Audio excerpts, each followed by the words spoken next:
Thank you all for coming out on a really frigid Minnesota winter. The only thing positive we can say is we made it out of January. But we're thrilled to have you all to learn more about Franklin Center, our academy, our therapy services, and our other program areas. We have a lot of great staff members here to share with you, as well as parents that can talk to you about their experience. I'm Kim Snow. I am the executive director. I am a previous board member and a current parent, so I have seen this organization from a lot of different lenses over the past 5 years. My son Parker is a junior. He came here 5 years ago. He was at public school and they did the best that they could. He has a rare genetic deletion and it was just too big an environment, and we were looking for a place that was smaller and that he had the opportunity to open up. I met Paul 5 years ago on a tour, and we had a great day and experienced the academy. Parker's been here for 5 years. He's grown immensely and done really well. So I hope if this is the right solution for your family, you feel the way I do 5 years later. You know, when we came, we were a lot smaller. We've grown a lot. We have a brand new building. We've grown in our programming. But through all the growth, we have stayed very core to our mission of transforming lives by a holistic approach to looking at the academic, social, emotional, and mental health of our population, of neurodiversities of all different types. And so we stay very close and near and dear to our mission, while expanding programs to support our student body where they need to, if it's in a therapeutic sense, if it's in capstone as they graduate and need a place that they want to continue learning but they're not quite ready for a different type of programming. We have a couple options in the advanced, in the adult arena as well. So I am going to turn it over now to my team to share, and our parents to share their other parents, as I am one too, to share their experiences. But we're really, really thrilled you're here.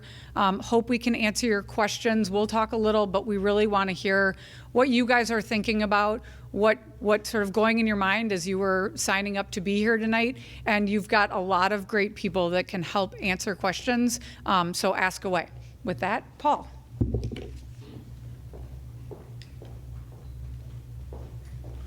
Thanks, Kim.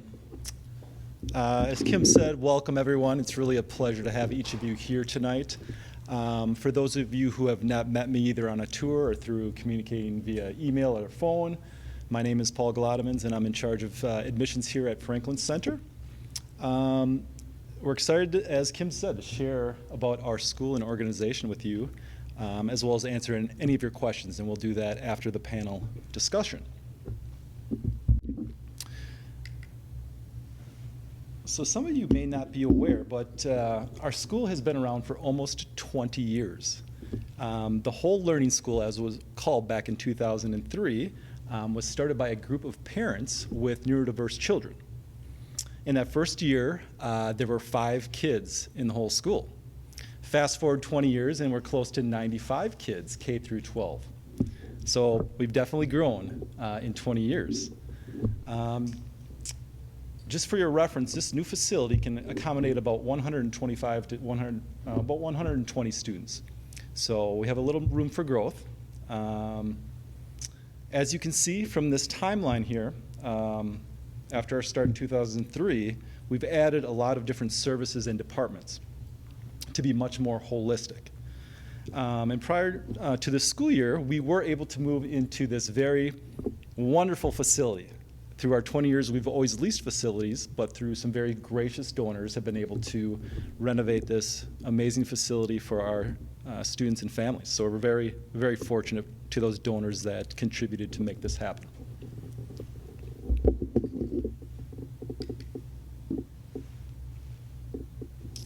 Prior to becoming Franklin Center, we were called Academy of Whole Learning, which some of you may have heard of. However, when we moved to this new facility, we thought it would be a great opportunity to rebrand, because now we are so much more than just an academy. As you can see from this slide, we have many different areas. We have our therapy services, enrichment, summer camp, and our capstone adult education program for individuals 18 to 28. Basically, our goal is really to be able to provide all the services a family and child might need under one roof, where our staff is working and communicating to better serve your child and you. So you might ask, who does Franklin Center serve? Well, about 65% of our students have a primary diagnosis of autism. But beyond that, we have many students with multiple or additional diagnoses, such as ADHD, sensory processing disorders, cognitive delays, speech language delays, anxiety, depression. Every student that comes here is unique in their own way. So we obviously have to approach every child as an individual and how they learn. We do skew a little more when it comes to gender. Obviously with autism, more males have autism, so that's kind of how we skew as well. And then in terms of diversity, you can see our diversity numbers here. Obviously, we're continually trying to increase the diversity within our school and community. And then in the lower right, being that we are a private nonprofit school, we obviously draw from the Twin Cities. In fact, a couple years ago, we had a family that was commuting from western Wisconsin every day. Being that we are a unique school, families make large sacrifices to send their child here and drive long distances to get them here. So the agenda for tonight, we're going to hear from our panel of staff here.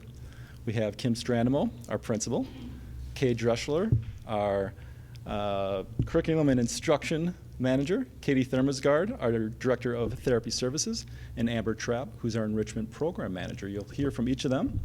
And then we also do have a group of parents off to my right who will have a brief opportunity to share their experience of having a child here at Franklin Academy. So after the panel discussion, we'll open it up to questions.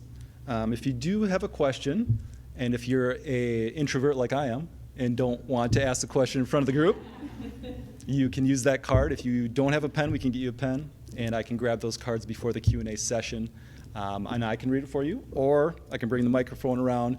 We're in a pretty small, area here, so if you don't want to use the microphone, and if our staff doesn't either, no need to. But you'll have an opportunity to ask any question you would like. Then, at the end, hopefully around 7:10 at the latest, we will give anyone that wants a tour of the facility. I know some of you have toured already, so if you don't want a tour, that's okay. You can mingle with some of our staff, parents, other parents, and ask questions beyond that point. So we would like to wrap up, though, no later than 7:30. So if we can hold that, that would be great. All right, let's start off with our panel discussion. We're going to start off with Kim Strandemo, who's going to talk about the academy. She is our principal, and she's going to speak a little bit about the school day, classroom groupings, and our staff. Kim, do you want the microphone?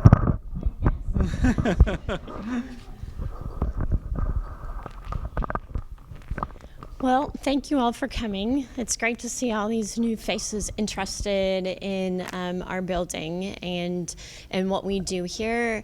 Yes, we are 19 years old, but I always say I'm about as new as the building. So I've only been here for a few months, but what this place does is pretty incredible, and you're going to hear some really great things about what happens here. Thanks. Technology is not my strong suit, so let's see what happens here. Pardon? Okay, there you go. You can go to my first slide. I'm going to talk a little bit about the great staff that we have here. We have some really incredible teachers that are dedicated to our mission and vision here. Our lower school teachers all have master's degrees in special education. The majority of our middle school and high school teachers are licensed in subject areas. And we have over 60 years of combined experience with teaching and education. And if you were to add my experience, we'd be a little closer to 90. So.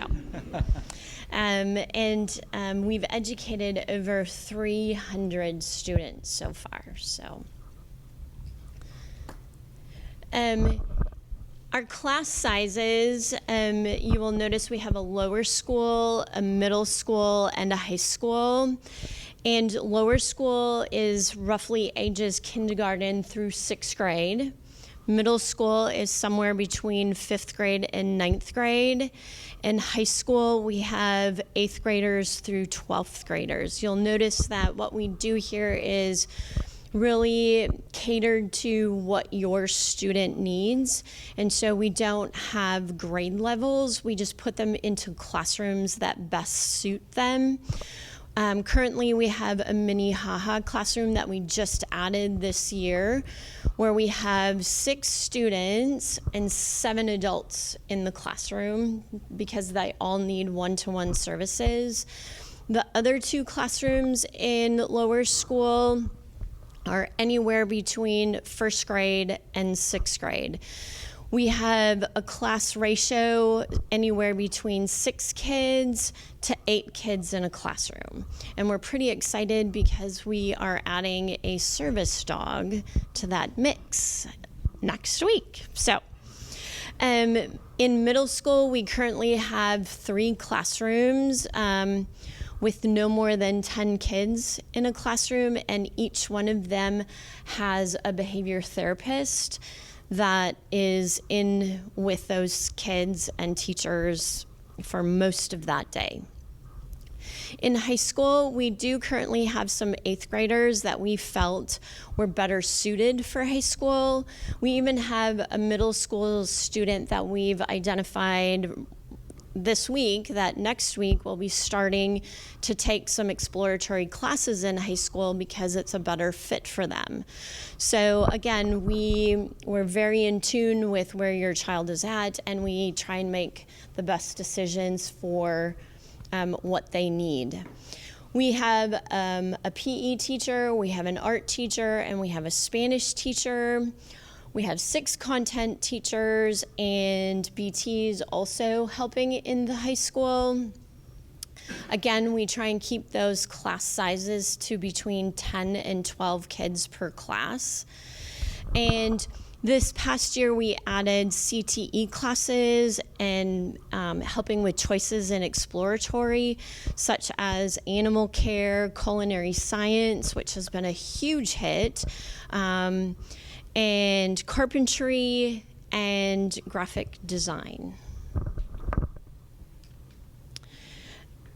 A day in the life of your student.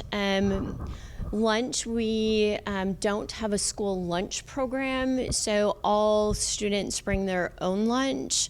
We have lots of kids with dietary restrictions, so it would be very difficult for us to try and provide school lunch for kids.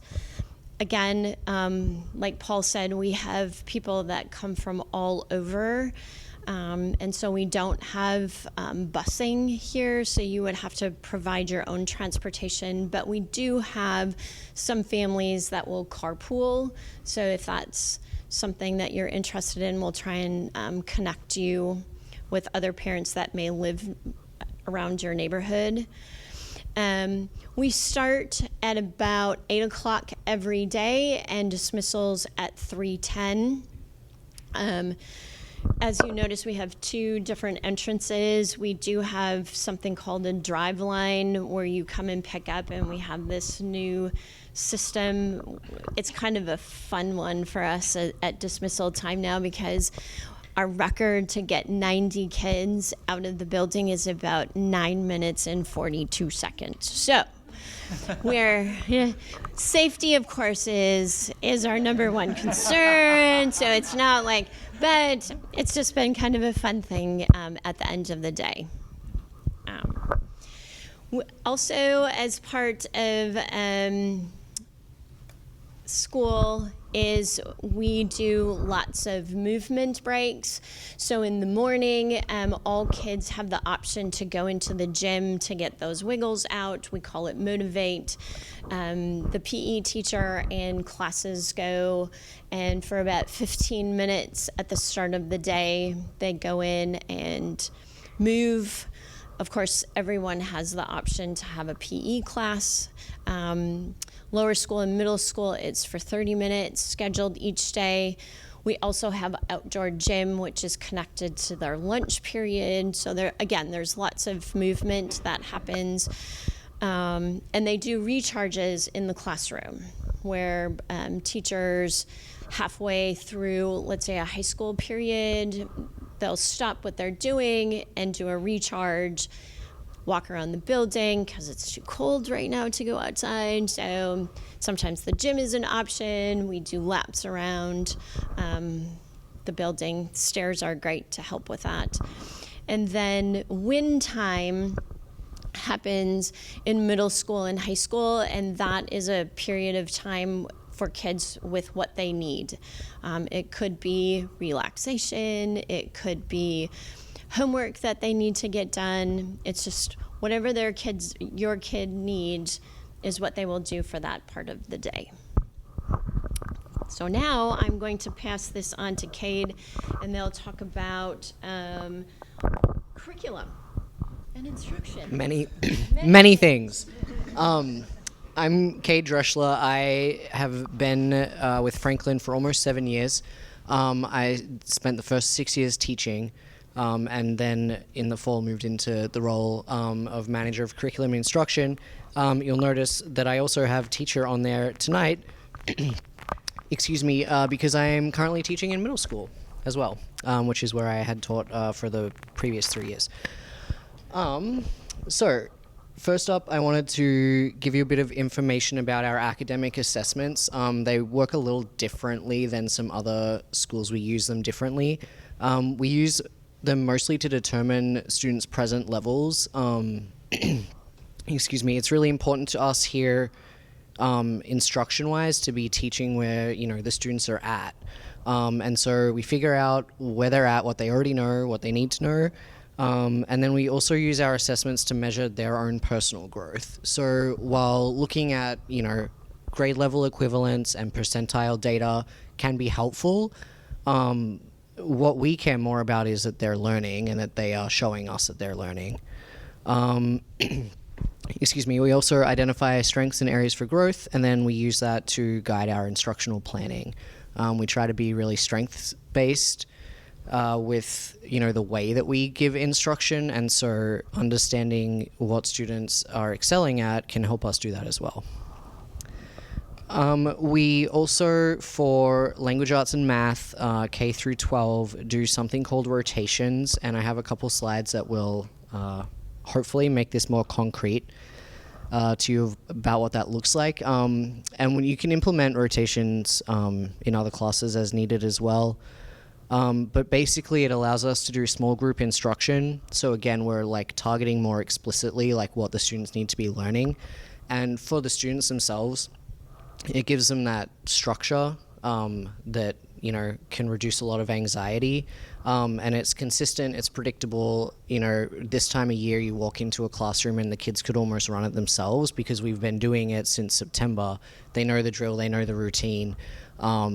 And if I wasn't there, I almost think they could teach themselves. So if we go to the next slide, this is what we show to students. So on the left-hand side, you'll see that's where the students' names would be. And then typically it's 3 rotations. That just works best for, say an hour block of learning. Some lower school classrooms do 4 because they target even more individually. And have smaller group sizes. So typically the 3 rotations that we see are direct instruction, so students are working, in that small group with the teacher, reading books, working on math problems, all of those sorts of things. It's learning new concepts. They're not, expected to be able to do this on their own. They're with the teacher, they're learning new content, and the teacher is teaching that to them. We also do some independent rotations, and so the blue one there, My Path, is an online program, and so the students can do that independently. And then the supplemental practice, this is where we're building off of that instruction that the students had been doing. Sometimes this is led by a BT, and it's a project that they're working on that's implementing the concepts. Sometimes it's just repeated practice for those kids who need to do something over and over before it's solidified. Again, we can do it in whatever way works best for the students. Typically, these are about 15 to 20 minute rotations. And most classes will do a recharge between the second and third rotation to, again, give that brain break, get the kids up and moving, and just, again, try to recharge them for their learning. And so then what it might look like in a classroom is you see that direct instruction table where the teacher would be working with, the students in the small group, and then in other areas of the classroom, different desks or, what have you, some students would be working on their independent work, and then the supplemental practice, again, more of that group feel, often led by a BT. And as the teacher is giving that direct instruction, the BTs, if they're not working with that supplemental group, they might be taking data on any goals that the students are working on. They might be targeting, conversation skills with one particular student. They might be supporting the student to do their work, even though they might not be leading it. So that it can look very, very different depending on the class, depending on the students. But that is just kind of an example there. And then top left, you can see we have what's called a bridge space. You'll see those on the tour. There are rooms connected to our classrooms as just kind of like a break space. And so kids can see in and out, teachers can see, and so it's really nice just to have that, kind of in the classroom there if needed as well. Next up, I just wanted to touch a little bit on our instructional process. We really try to use the I do, we do, you do method, and so basically that means that we never want to assume that students know something. And so we always, as educators, are modeling and being very explicit with our expectations of what we want the students to be doing. And at the start of the year, that can be as simple as how I want you to sit on your chair in the classroom. And the teacher models that, and we go through different examples, and you ask the students what they're noticing. Then you have everybody do it together, and the teacher is like guiding and course correcting as needed, and then you eventually want to see the students doing that independently. But as you can see with those arrows, sometimes we need to move back and forth between those steps at various times. This allows us to ensure mastery of skills, and again, it can be for a task as sitting in a chair, but it can also be through academic concepts. And, we use this for scaffolding, and it really just allows us to key into helping those students be successful in school. And lastly, a lot of words, but essentially, I will not read all of them. Essentially, I just wanted to sort of highlight what I think makes us really special, is that we basically do whatever your kid needs. And we, as Paul said, we have many students that have many diagnoses. And so that can get a little complicated when you're talking about autism and ADHD and dyslexia, and they're trying to learn how to read. And so this list of accommodations are just some of the things that we do on a daily basis for almost every student, to help support them in their learning and being successful in the classroom. Again, we really want to be strengths-based, and so we also aim to help the students learn their own strengths and what works for them. It can be sometimes really challenging for our students to express what they know or understand and what they've been learning about. And so a lot of these tools can help us kind of dig into that and really let them demonstrate their learning in ways that, if we didn't do some of these things, we might think that they don't know that they didn't learn that, things like that. And this is by no means an extensive list. this is just sort of some of the bread and butter things that we do here at Franklin. Yeah. Hi, I'm Katie. I'm the director of our therapy services. I'm just going to talk a little bit about how we incorporate into the academy. We have sort of 3 prongs, if you will. So we do outpatient therapy, we do intensive behavior therapy, and then the behavior department that sits in the academy is under my umbrella as well. So we have outpatient therapy, which I won't get too much into, but that's kind of your talk therapy. Some people think about it as laying on the couch, telling all your thoughts and feelings. Intensive behavior therapy is focusing on skills, so finding what those deficits are and then turning them into strengths, and then working on disruptive behaviors as well. And then in the behavior department, you've heard Kim and Cade both say either behavior therapist or BT. We incorporate that right in the classroom, and they work in conjunction with our teachers.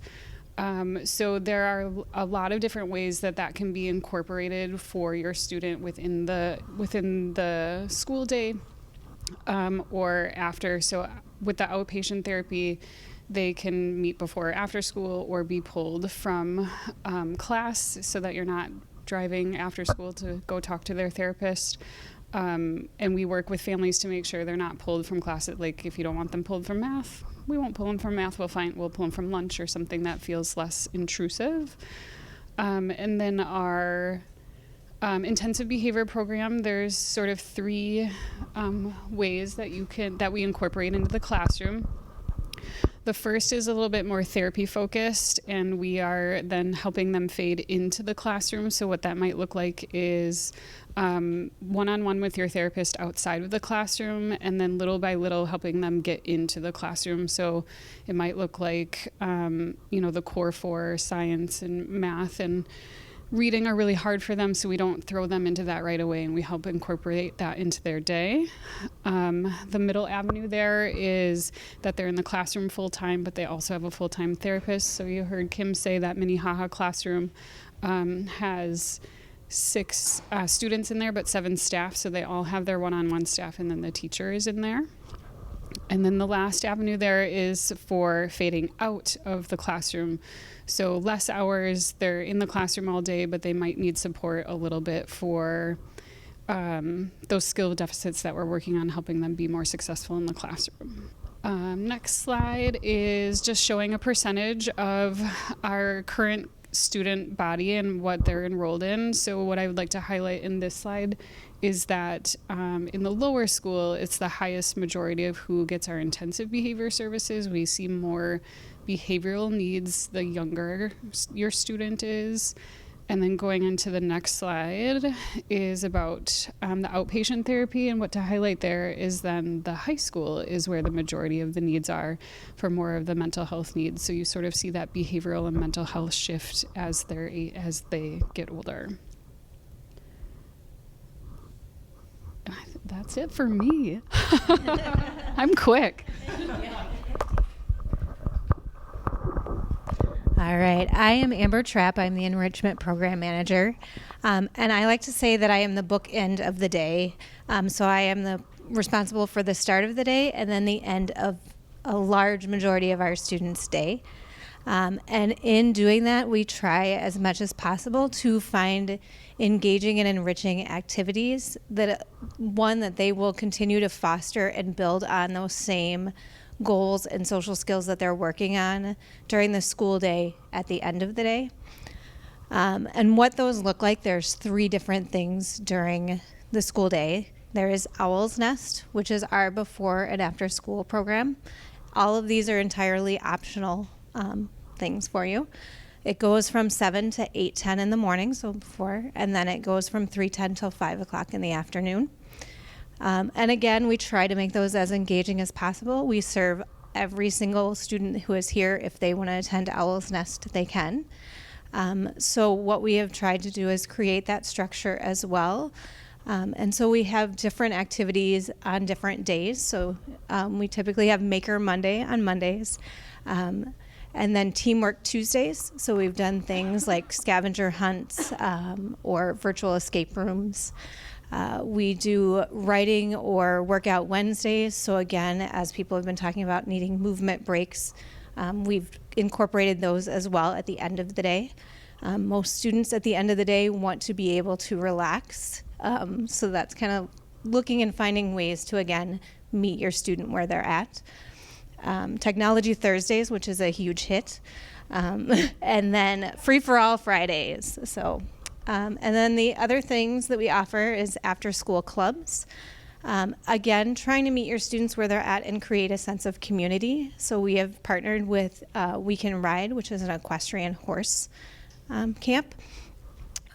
We have done unified sports, so we have unified bowling, basketball, we did poly hockey, track and field, pretty much a large gamut of them.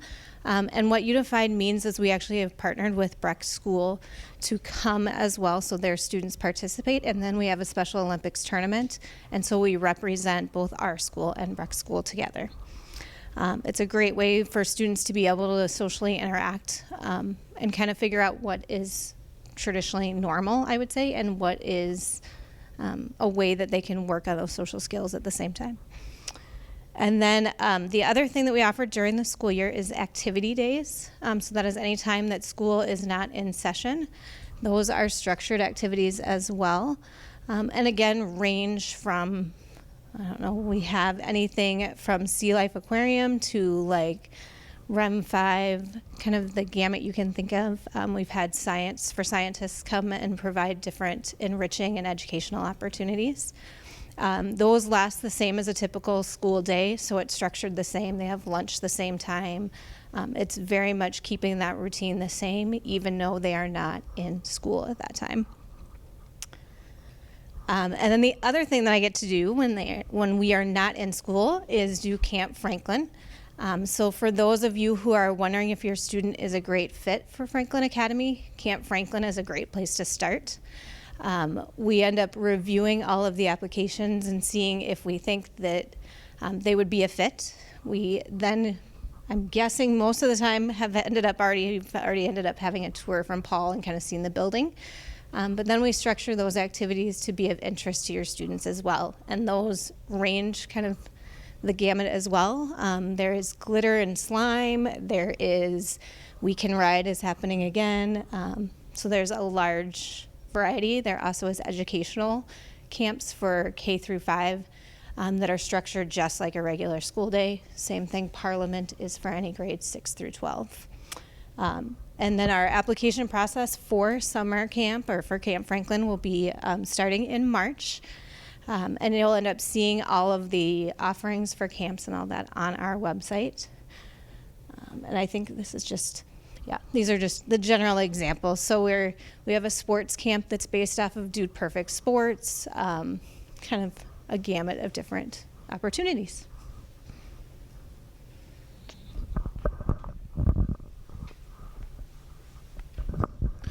Thank you, staff, for sharing. I might be biased, but I think we have an amazing staff. So thank you, everyone, for sharing.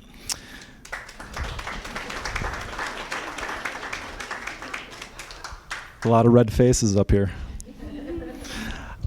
Beyond the awesome staff, we have amazing parents, and we are very fortunate. Yes, hold your applause, please. We have the honor of having a handful of parents here tonight, and obviously you can hear from the staff and you can hear from the admissions guy about the school, but I think it's really important to hear from existing parents. So I'm going to hand it off. We do have some parents here that are going to share briefly maybe about what Franklin Center and Franklin Academy has meant to their child and maybe to their family. Yeah, I do not need a microphone. Hi, I'm Nicole, and this is my husband Dante, but he'll do his own deal.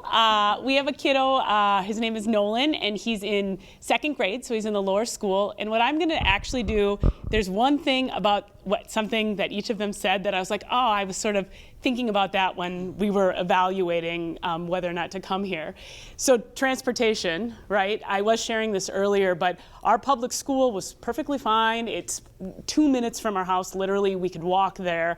And so I had some anxiety about the commute and if that would be disruptive. We're both working parents, and what does that look like? And so that was of worry to me. And we're not even that far away. We're about 20, 25 minutes of traffic is bad. But what I'll tell you is that has not been an issue at all. The relief and the awesomeness of when I drop him off or when Dante, I'm done. I have 8 hours to focus on my day. That 20 minutes in the car is it's a pleasure, actually. Talk with my kid, I drop him off, I'm like, yay, and I can move on. Versus what was happening before where, okay, it only took us 5 minutes to get there, but then I spent 8 hours wondering what was happening in that day and then what I would have to deal with later. So transportation, in my mind, non-issue. Cade was talking, when I was learning about all of this, I'm like, no, wait, that sounds chaotic. Like, you have an one-on-one, and these are little, my kid's little. I'm like, no way. You wouldn't believe how I mean, it's crazy. You come in, and if you peek in, they are engaged. It is beautiful. And so I was very skeptical. And then you look at that list of all of the accommodations, it's legit. Like, they do that, they do it really well, it works, it doesn't feel like too much. Almost, I was like, you can't possibly accommodate each person, especially when they're so complex with neurodiversity. I'm telling you, and I am like hard to please, kinda, and I mean, like, it's really amazing. I just remember not being able to imagine it, so I get if you can't. Therapy also has been really great, and maybe not all of your students will need therapy, but for those who are thinking that it might be good, and I'm talking behavioral therapy, not, by the way, I don't even know if we mentioned the OT, PT, speech, and dietary situation that can happen here too if you need that, but that has really been great, and the communication and the access to the therapist to develop tactics and techniques that not only help your kid in the learning environment, but that you can take and apply in your home. They send home these little books like with ideas, and we paste them up on our refrigerator, and like they have Velcro on them. I mean, it's amazing what these therapists do to help you even outside. Like, they're invested in the whole kiddo. And then I am so thankful for Amber and for the enrichment programs. First of all, she's awesome to work with. Probably you know that your day can sometimes change on a dime, or maybe we didn't read things closely enough to know that the club didn't start. I don't know, that might have happened last week. And so I was like, oh man, we have no plan for our kid for an hour and a half and after school. I emailed, she said, oh no, it's fine, he can come to the after school. So there's a lot of access and flexibility for the life that your family lives, and it's great. On top of the amazing enrichment clubs, Nolan is obsessed with baking club. He's currently in ballet, and he's in music and movement, and he's a little bitter he can't be in karate, but we can't do it all. So I just wanted to say that's an amazing part of the school too.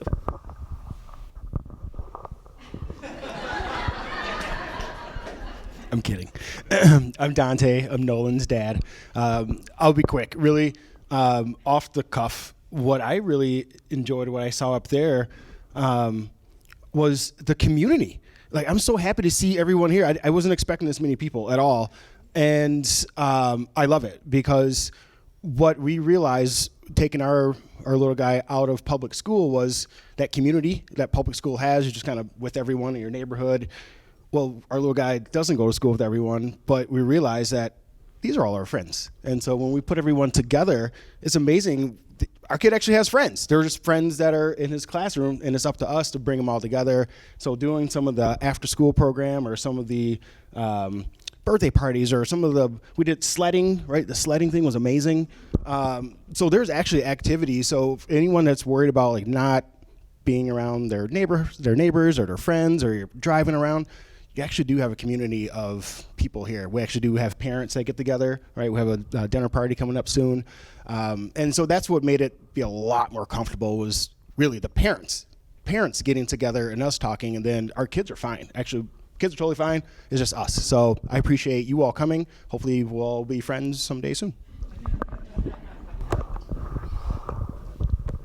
Hi, my name is Rebecca, and I have twins in middle school, a boy and a girl, and we've been here for 6 months. How we got here is they never wanted to go to school again after COVID. They thrived with online. We had a tutor come in, we had a music teacher come in, we had a fitness person. So they just loved being at home, and they never wanted to go to school again. Well, I wanted them to go to school. But also they needed to go to school. They were getting really introverted. So we went to a therapist. I explained to them we see a doctor for our bodies, we see a dentist for our teeth. So now we're seeing a therapist for our mind and our feelings. So through that process, I found out that they have autism. They're on the spectrum, and the doctor told me that, you know, they would be fine in public school. We were in a little private prep school, and they would be fine there, but they're not really set up for the accommodations for some of their sensory things where they can really focus and learn. So it was a quick process. I had found that out in like July. School was starting, and it just was an easy, quick process. You guys have probably worked with Paul, and then we toured. The kids did a shadow day.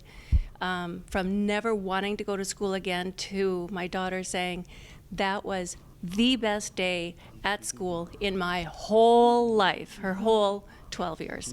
So, and my son, who is not as talkative, a little more stoic, but he was buoyant and elated, and all he said is, we got to go to that school. We got to go to that school. So then after that, I mean, I think it was almost every day, 3 times, are we going to that school? Did we find out yet? Can we go?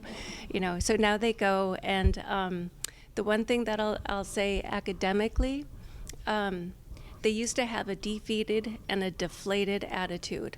I can't learn. My daughter would make fun of, like, oh, me so stupid, these different things that they would kind of talk themselves down. So we still work with our tutor, because we've been working with them since the kids were in 2nd grade, and he's part of them. He has noticed that their confidence, that they believe in themselves because of now that the accommodations and the way that they're learning here, there's no judgment, there's no shame, whichever level you're on. And they accommodate with even the lockers. The lockers don't clink loud. They're very quiet. I mean, it's so supportive in so many ways to build their self-esteem, their confidence in learning. Their attention span is better with their tutor. I mean, I don't know how they are here. I mean, I've had my conferences and they're doing well. But I mean, I get firsthand when I see the tutor work with them. But they also have confidence and a willingness. The way the teachers interact with them, they are delighted to learn. They feel like they can tackle any problem now. And so that's it. That's all I have to say. Anyway, if you have any questions.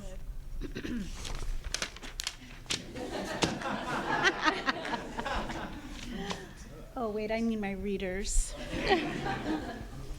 I took a minute to write out my story because I feel like when I talk, I forget really important things that I want to share. And so, yeah, I just decided. I'll hold it for you. This is great. See, this is the support, but now I can't find my readers.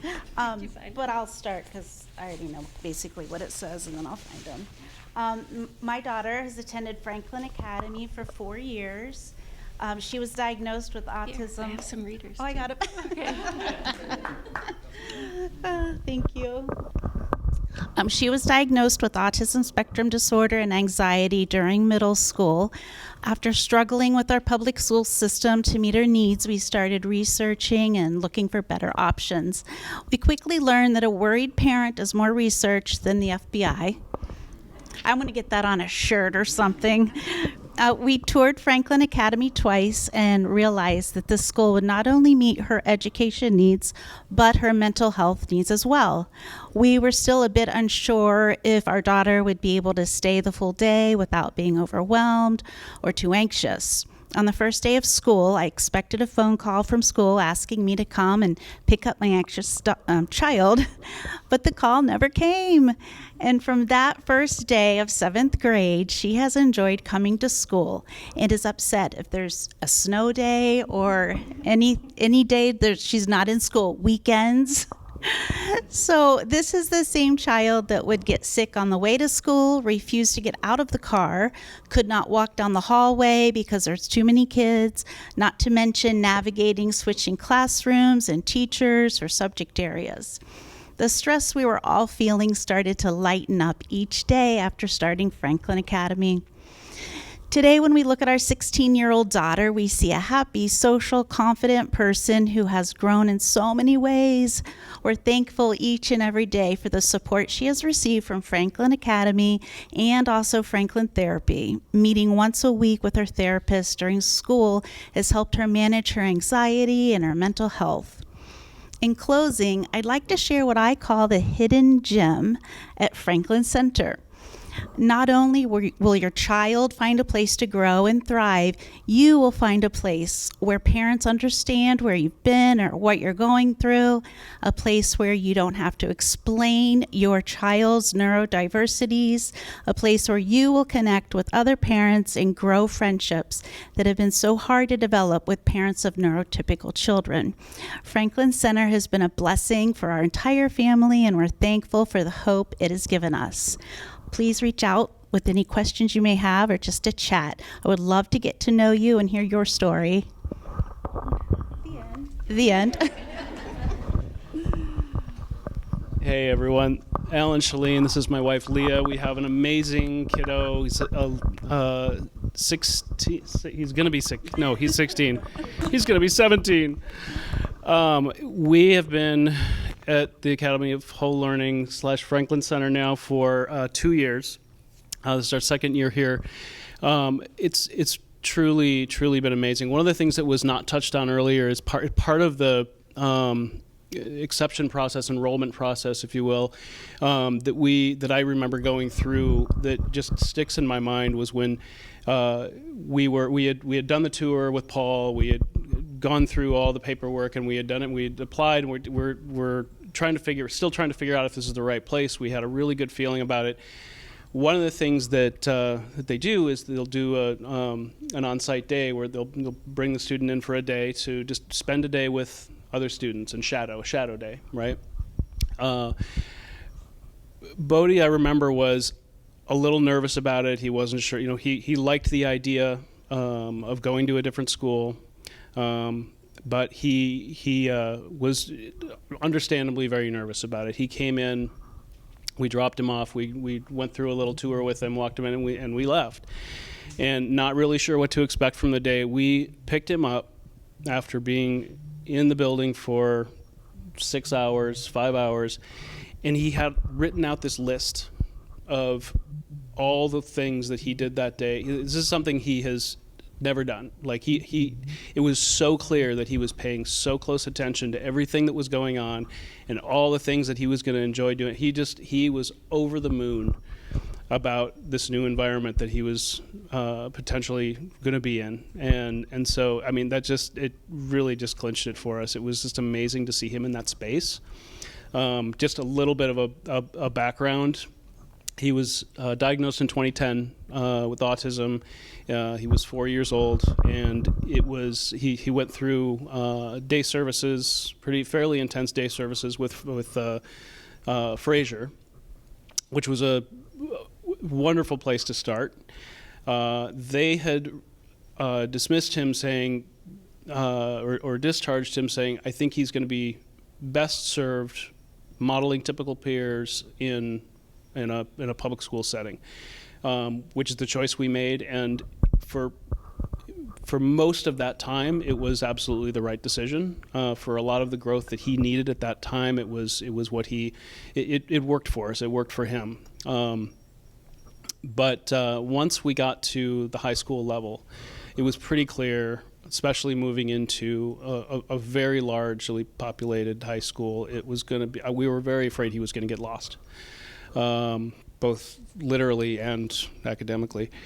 And we had heard of Academy of Whole Learning, and this is now, midway through 8th grade or so, and so we had actually taken a tour with Paul at that time, and we decided that I think we're going to just give the high school a chance and see what comes out of it. And there were good support services within the high school, but it was an okay year. It could have been a lot better, and we immediately called Paul again and said, we really want to explore this again.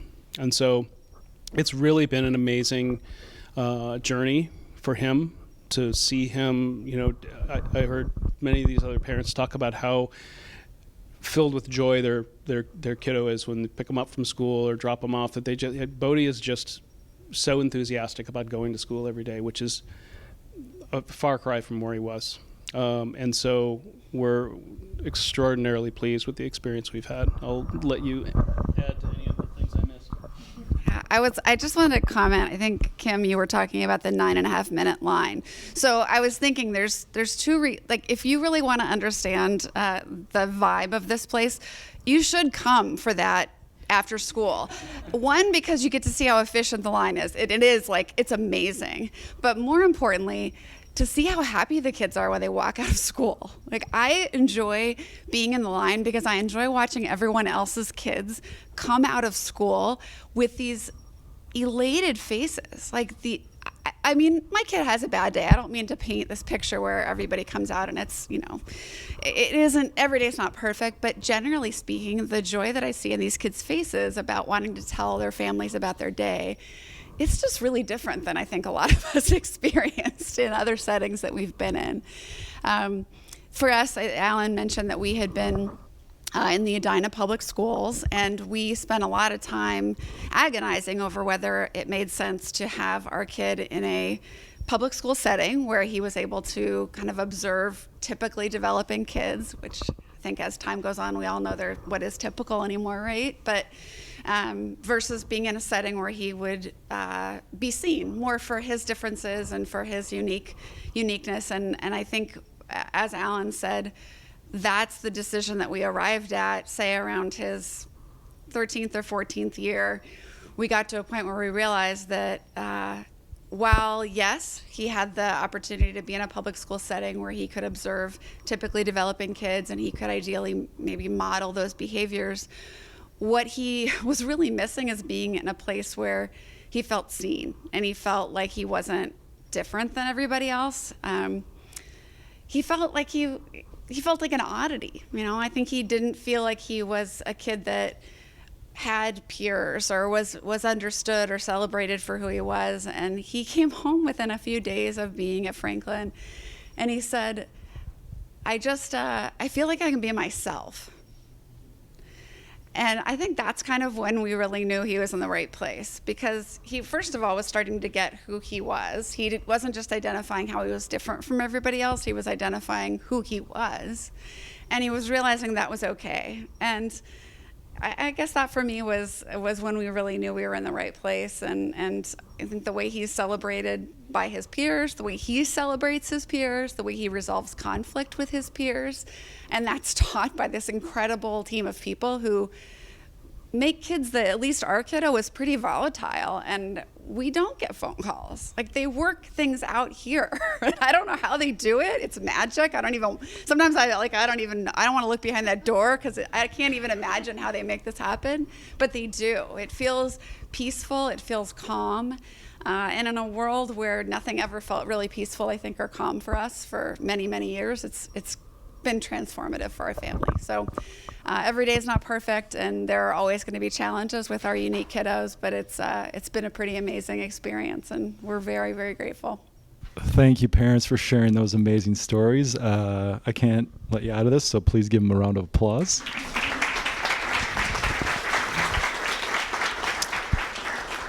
So I've been here almost 8 years, and I never grow tired of hearing of those stories. It's always inspirational for me. I know for our staff, it's what keeps us coming back every single day.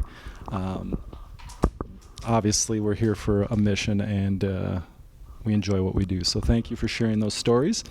Moving on, I know we probably have a lot of questions out there. So I did hand out those cards if anyone does not want to ask the question in front of the group. But if you do, or if you want to hand those cards to me as I walk around, by all means do. Otherwise, you can raise your hand. I will bring the mic around, and if you want to ask the question, everyone's fair game here, so here we go. Anyone have a question?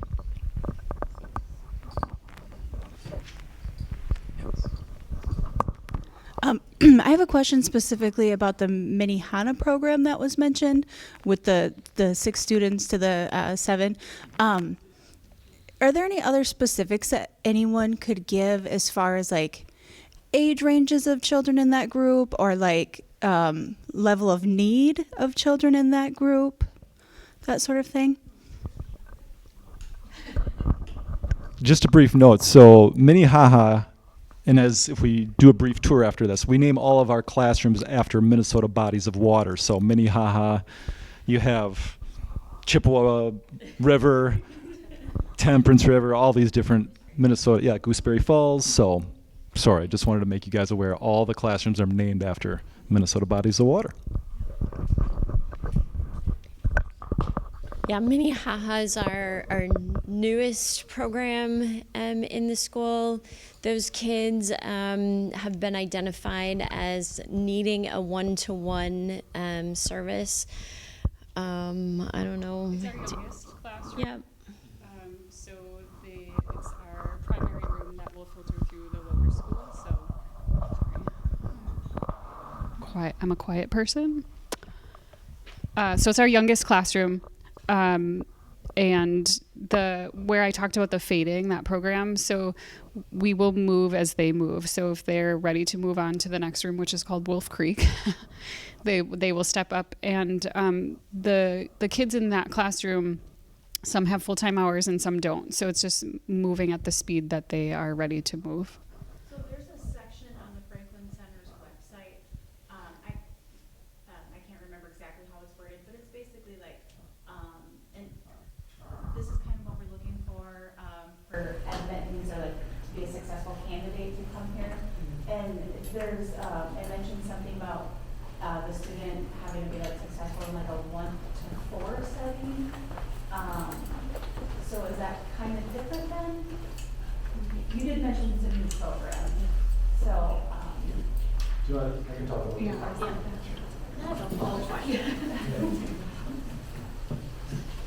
So we definitely have small class sizes. Normally in the lower school, which again is typically K through 5, those are usually a 4-to-1 ratio. So you have a special education teacher and a behavior therapist in those classrooms. Now, if a child does need more one-to-one assistance, maybe dysregulation or they're not able to attend, and we see that in the application process, we will have them assessed, a diagnostic assessment through our therapy services to determine how many one-to-one hours per week that child might need in the classroom. So they would receive that. Now in Minnehaha, it's only 6 students. Every student gets their full day with a therapist in the classroom. In addition, they have a classroom teacher as well. But that's the only classroom that all students have a one-to-one working with them. We do have other classrooms where students may receive 20 hours of one-to-one or 15 hours of one-to-one. It just depends on those needs. More questions? I don't know if I'm going to need this. Can someone talk a little bit about twice exceptional students? How is that handled? You know, maybe even what's your experience working with students like that? Yeah, we have students that would be considered twice exceptional. We don't really use that label when we talk about our students at all, but we currently have some high school students who are taking PSEO, thank you, yes. PSEO classes. We also have a student taking a college class, so just like has a free period in the afternoon. We have some supplemental online courseware that we purchase for students that we have some high school students that come to us and need like this credit and that credit, and if we're not offering that, we can give them that. The 8th graders that were mentioned that are in the high school, you know, those students are at 8th grade but are working at high school level academically and already, so they're advanced, before some of their peers. Again, we do what the kids need. When I was teaching in middle school a few years ago, I had 2 students that were reading at 12th grade level in like 7th grade, and so we were reading high school level books and doing novel studies, and that's what I was doing with them in their group. And then my next group was like a bunch of 8th graders reading at 3rd grade level, and I was teaching them, at their level. We've had students, we have a lower school student currently going to middle school, high school science classes. We've had middle school students go to high school math classes. We really try to do, what the students need. Yeah, I mean, given our small overall population, we have the flexibility to be able to do that. So there is options to be able to move a child to a different classroom. Obviously, we group classrooms according to students' level of social, emotional, and academic abilities. And when we do that direct instruction, obviously, we would want your child to be in a small group with other students of their similar level academically. Yeah. I'm not going to ask all the questions. So the other question is that obviously the real world is not structured around children who need accommodations. So, and this is probably a little bit far out for me because my kid's only 10, but ideally I think, at least for me, I'd like to see that my son at some point consider college and being able to get a job, that meets his intellectual capabilities and needs, etc. So how is that implemented as the student develops through the school? Yeah, great question. Yeah, I'll take this one as well. We currently have a life skills class in middle school, and so that is kind of scheduled in comparison with science and social studies. So that's like, just the same, they get the same hours of life skills as they do science and social studies. We have future guidance class in high school. And so they do a lot of exploring about options after high school. And so the life skills stuff in middle school is trying to kind of like start that trajectory, start that thinking. We also have the CTE classes that Kim mentioned. So that's career and technical exploration, trying to offer them, various experiences of what they might be able to do after school. We have our capstone program is our adult education program, and we have some students who are in college and then come to various parts of that programming here to kind of, maybe help them with their independent living skills or, social relationships, things like that. So we definitely try to build it in as much as we can, and we have an advisory in the high school that's pretty much all 12th graders, and so during their advisory time they're talking a lot about like colleges and college tours and what might you look for in a college, things like that. So I hope that answers your question.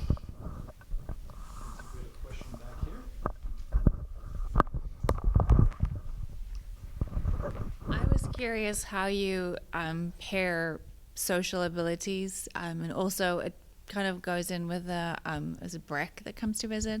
So how do you pair children with higher social abilities and lower social abilities so that they still learn from their peers? And then how often does the BREC program happen? And how do you pair those students, how do you buddy them up with the students in your classrooms? Who wants to take that one? Let's talk about that part. So BREC comes every Wednesday for an hour.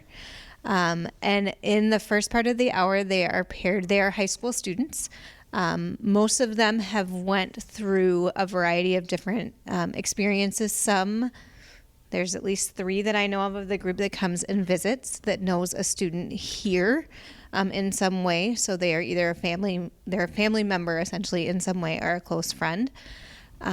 But the way that we have chosen to pair them is to have that first half an hour, they interact with our middle schoolers. So the high schoolers come in and they end up bringing in some sort of math game to kind of keep that math part of that rotation going, but also just allowing those social skills to interact. And they're done in an environment where the teacher is still in the classroom as well as the behavioral therapist to help facilitate what that communication looks like. The other half hour that they are here is actually when they are in lunch with the high school students. And what we have done is we've given our high school students a chance to first come into lunch and figure out what their lunch period looks like, and have the Breck High School students actually ask those students, hey, can I join you at your table, and start that conversation. And then we, after the first time they came, one of the students was like, they asked me my favorite color, like what the heck? So I then had that conversation of, if you've never met somebody, what would you be asking them? And so just kind of keeping that conversation going. The other time that they come is every Thursday, typically is when our Special Olympics programs are. So it's again another hour a day that the students at Breck are deciding, yes, this is what they want to do. And then they come, and with that there really isn't a lot of pairing. It is more natural integration of how they're socializing with one another. It is over the sport that they are bonding more than it is saying, hey, you, having it be more structured in that socialization. It's more just natural of how do we play football or how do we play poly hockey, that kind of thing. The social emotional piece. Yeah, I think what I would piggyback off of actually was also something that Leah touched on, and from our question over here too, like, our world is not always built for our students, and I think that the joy of being here is that this is built for them. And so, okay, are they around like neurotypical peers all day, every day? No. Though some of our students, you know, maybe their neurodiversity is like more on the mental health aspect, things like that, right? But allowing them to still have friends, you know, and okay, they're not, again, neurotypical, developmentally, like, you know, age appropriate always, but they have friends, are invited to birthday parties for the first time. They have space where they can be themselves, as Leah was mentioning. And I think that we do a really good job of allowing that to happen while still guiding, you know, with guardrails of like what's socially appropriate, and things like that. Like, that's where the staff is there to support and help students navigate that. But you know, clubs are a great example. Clubs are open to the public. Some are also open to the public, right? So we have like sometimes siblings attend camps and things like that. So yeah, did you want to say something else?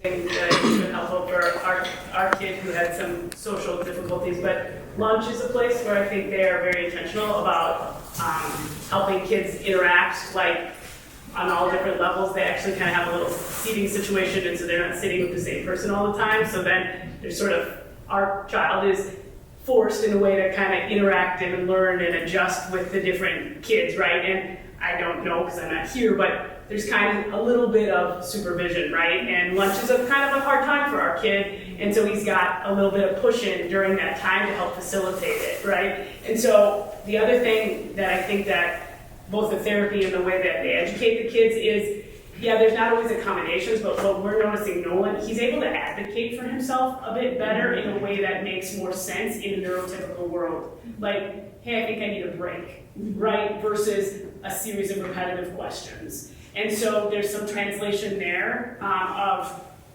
something's not working for me, and it might work for all the neurotypical people, but now I can advocate in a way that I can get what I need, right? Even if there's not an immediate accommodation. So I think we've noticed quite a bit of that. I think it starts with all too, like it goes all the way back to the shadow. So we're mindful about where the shadow goes and like what classroom they go into. And if that doesn't work, we ask you to pick back for another shadow for a different room that might be a better fit socially emotionally. We also have an assessment called the AFLS. It's about functional living skills. So we see who scores where and what their strengths and weaknesses are, and then we try to work through that assessment as well. Yes, want to give this side of the room some more too.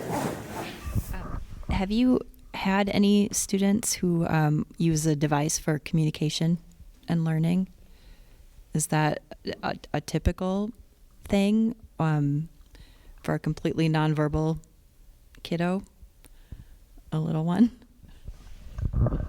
You want me to field this one? I would say depending on the age and the proficiency with the device. Obviously, we want students, and we have some younger students or also some therapy services clients that use devices.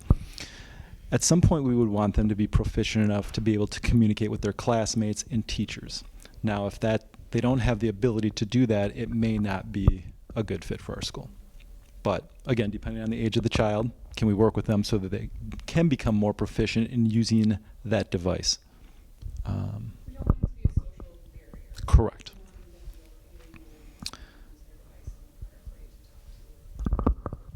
Yeah. Anyone else on this side before I know we have a question over here. Okay.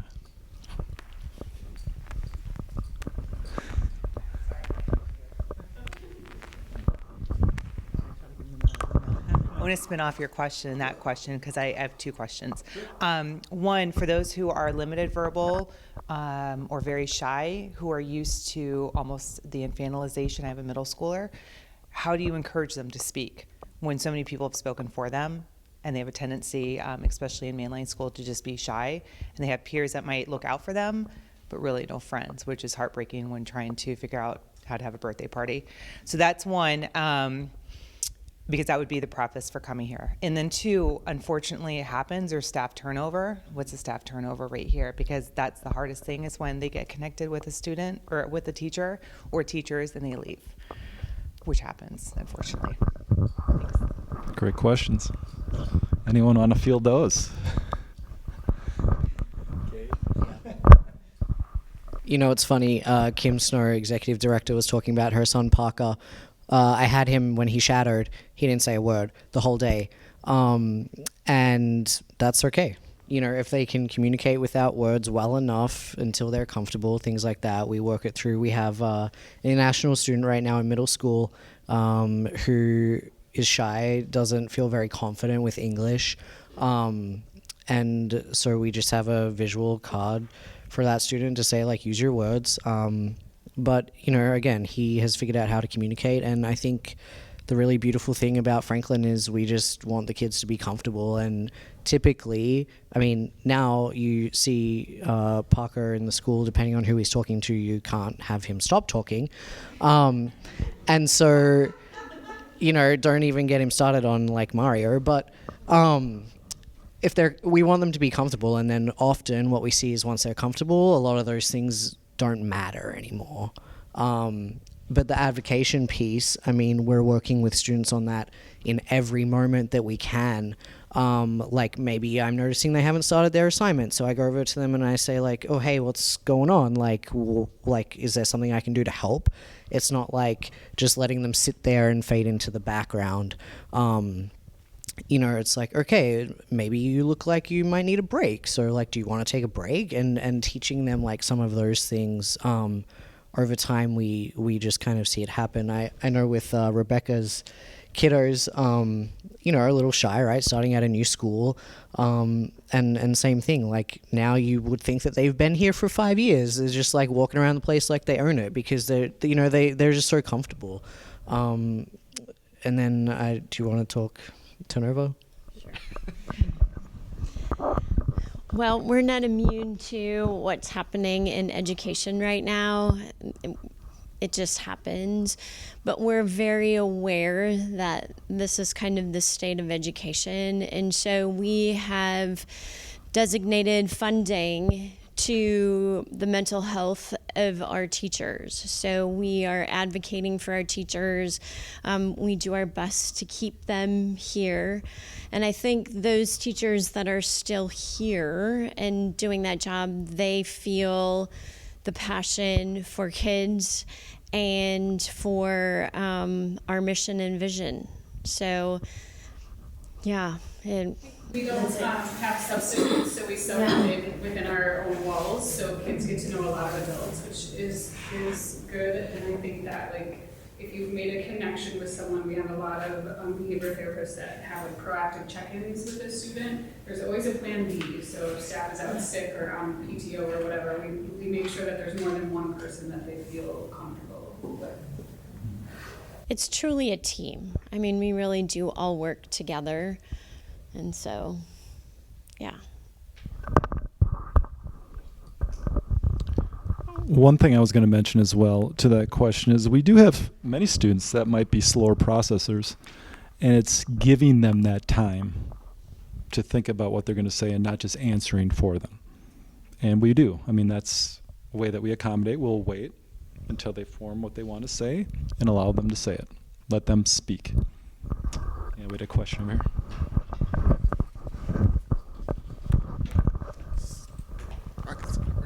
So, my son has echolalia. I haven't met anybody who knows how to deal with that yet. I've been doing a lot of internet research. Have you guys had, I guess, experiences with that and how to combat some of that? Because it's really difficult to teach somebody who all they does is repeat what you're saying, you know. So, do you have experiences with that? Did you have a question after me? Did you? Okay. Do you guys have experiences with that? And then, I guess I'll ask this too, like for a child who is completely nonverbal and all they can use is a device, how do you deal with that as well? So I guess it's a two-part question.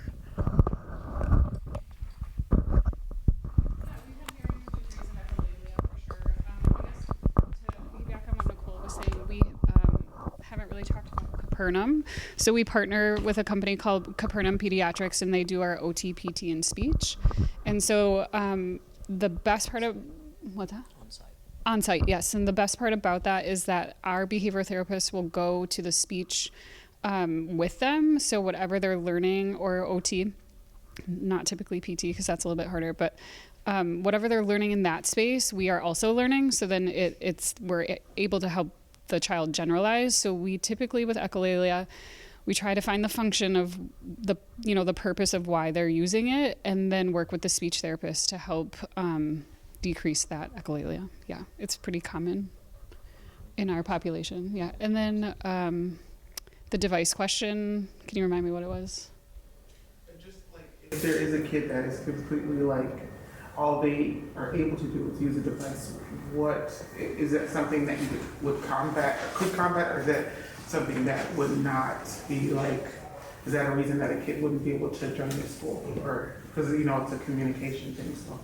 Yeah, I think, well, therapy and academy might have differing opinions, but I think like the biggest thing is to meet them where they're at. So what level are they at with their device, and how, what is their motivation level on learning more on that device, and what they're capable of, but it wouldn't be a reason for us to turn them away. Yeah. We haven't talked about it, but we use sign too. And so that's something that, can bridge the gap between verbal communication and devices or not wanting to speak. And so we have like some very common signs across the school, throughout the whole academy. I know that a lot of the BTs on the therapy side are very proficient, so that's always an option too. And we've had a lot of students learn as they've needed to through therapy services too. Okay, I want to be cognizant of time. I know we're getting close to our 7:30 time period, and we still want to offer a tour if possible. So we can ask or answer a few more questions. What I will say, though, if you want more in-depth questions answered after tonight, feel free to set up a personal tour if you haven't yet with me. I think everyone has my card. Just reach out. Or you can email me questions, and I'll respond to any questions that you may have. Obviously, we want to... If we had all night, we would answer every single question we could. Honestly, we would love to. But please feel free to reach out. So is there any last-minute questions that... Yes. Yeah. So I was just wondering, so my nephew, this is my sister, I'm here for support. So my nephew does not have an exact diagnosis yet. Everyone always, they're just speculating every time we take them somewhere. It's like, oh, we suspect he has autism, but no one's ever put the finger on it and said, yes, this is what it is. He hasn't had an evaluation, I understand. So I'm wondering, do you, just an IEP, and we'll go to one place and they'll say, the school's supposed to do it, and then we'll go there and say, oh, no, the doctor's supposed to do it. So we're like, so is that something that you guys can do, or give us resources to where we could go to maybe seek a diagnosis? Because that would really help us to understand where he's at and what's going on, and then try to intervene. Because the little guy is like kindergarten age now. So.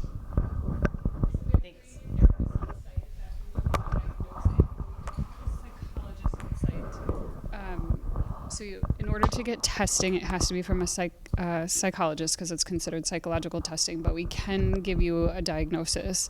So I think maybe what you're going through is like an IEP is not an official medical diagnosis. It's only viewed through the eyes of a school district. So I'm guessing that's why you're getting bounced back and forth, but we can provide the diagnosis, but we can't do the testing to confirm that diagnosis, if that makes sense.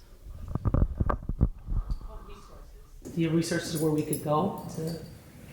Yes. Without a wait list, no. COVID really hit that hard. Yeah, as you can imagine, the wait lists to get into an independent clinic to get a neuropsych evaluation are quite long, unfortunately. In public schools, with the IEP process, they, by law, have to conduct an evaluation every 3 years. So when we ask for documents in the application process, we will ask for the most recent IEP. Some of our students are not on IEPs, and that's okay as well. Some students may not have a formal diagnosis, and that's okay as well. You don't need a formal diagnosis, or your child does not need a formal diagnosis in order to come to school here. But we do ask for the most recent IEP, the most recent evaluation. We also do have a teacher feedback form if you're able to have that filled out by someone that has worked with your child, and then the application, you submit those to us. Our staff and myself review them, and then we conduct those student shadows. Depending on the age of the child, it might be a couple hour shadow, might be a half day, might be a full day shadow. It just really depends. And then based on those opportunities, we look at all the applicants and make decisions based on that. All right, we have time for one more question. It's kind of twofold, but one was how many classrooms are there? And I forget my next one. Oh, do you guys ever find that with kids with autism and ADHD, well, mornings are rough. They don't even wake up till 7:45 to 9 a.m. So is 8 a.m. start time for school a struggle then? Classrooms or homerooms, they're called. Yeah, we have some kids that have trouble coming to school on time, but the first hour is homeroom, and so we can accommodate that, but hopefully they get super excited and they want to go. So we work. Yeah. Yep. So, yep. All right, one more quick one.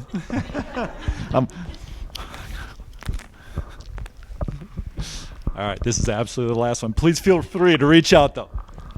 Okay, on the other hand, what about parents that work a little earlier than that and maybe need to drop their kids off at 7:30, 7:45?